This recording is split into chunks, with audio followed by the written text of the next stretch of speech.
Hello and welcome back. I hope that you're all doing well. In this video, we're going to be taking a look at further ideas related to HTML attributes and how to structure pages using HTML. And what I'm going to do is I'm going to introduce you to various different HTML elements. I'm going to show you how they look and how they work. And we're just going to build up an understanding of generally what we can do with HTML to be able to better structure our web pages. So with that being said, let's just jump right into some code and see how we can write HTML. So for these videos, I'm going to be using Visual Studio Code to write all of my code.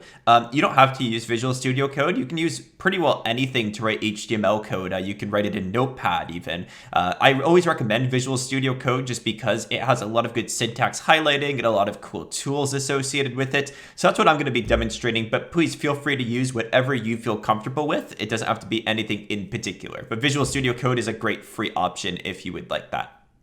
And what I've done is I've opened up just like a folder in my computer, and I have created this index.html file. Now, by default, index.html is usually the first page that a visitor sees when they visit your web page. So it's always going to be labeled index.html, and that's the page that will be opened by default. So with this page, we can start to write some HTML code. And what I'm going to do is I'm going to lay out the foundations that we talked about in the previous video. So let's go ahead and do that. So we're going to say doc type HTML. I'm going to put in my HTML tags. And you can see with Visual Studio Code, it puts in the end tag automatically for me. That's one of the nice features of Visual Studio Code. So that's why I like to use it. So you can see it puts in that for me. So I said that we had our HTML tag, we had our head, and then we also have our body. So this was the main structure of our HTML document that we talked about. Now, what I'm going to do is I'm going to put in some data into our head. And the data I'm going to put in here is something that is going to change the title of the web page. So the title is going to be what displays in the actual tab on your browser. And I'll show you that in a minute once we actually create this. But the way that we do this is we specify the title tag like this. We say title. And then we can put whatever we want in between these two tags, and that will indicate what the title of the page should be. So for instance, I would put in a page title. That will set the title of the page to be this, what is between the two tags. So how can we actually see this in action? Well, what we need to do is we need to open up this HTML file in a browser. So the way that you can do this is if you just head over into your file browser. Let me bring it up here. You can just go ahead and double click on index.html wherever you have it saved, and that should open it up in a browser. So let me show you that here. We're just going to go ahead and refresh this. And as you can see, the page title, this part up here with the tab, is set to page title, right? So you can see that that actually did change based on what I put in the tags. Now, of course, there's no content on the actual page itself because we haven't written any yet, but this shows you how you can update the title through that head portion of the HTML. So understanding that, let's get a bit more into the different tags that we can use to structure our web page. So let's go back over to Visual Studio Code. And what we're going to do in here is I'm going to add some tags into the body. So the tags that I'm going to add in are going to be a variety of different ones that are going to show you some of the different structuring that we can use. So for instance, there are header tags, and these are like titles on the page. So I can put in various different types of headers. They start with an H.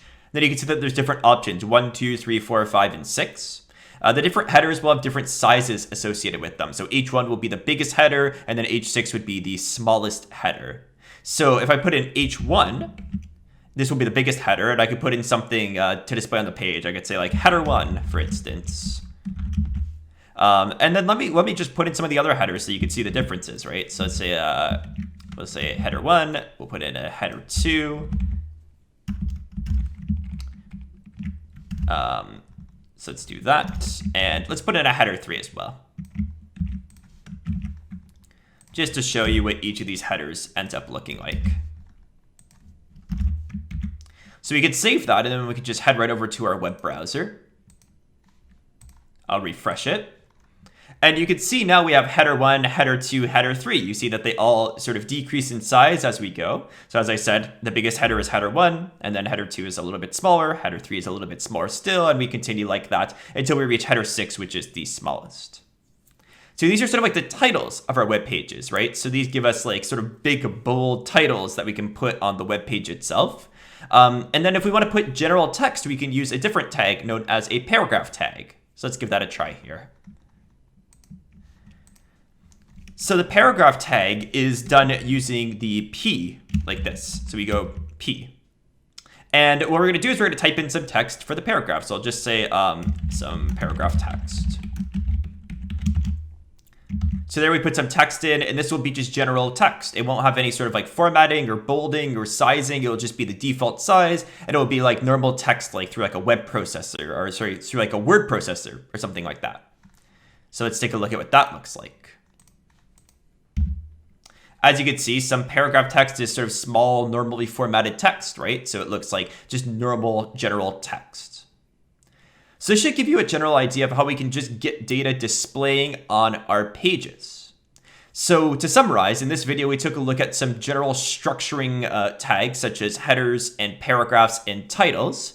And in the next video, I'm going to show you some other tags that we can use, such as tables and lists, to provide a little bit more structure to the data that's displayed on our page. So thank you for watching this video. I hope that you enjoyed it. Again, in the next video, we'll take a look at things like lists and tables to build up a better structure of our HTML pages.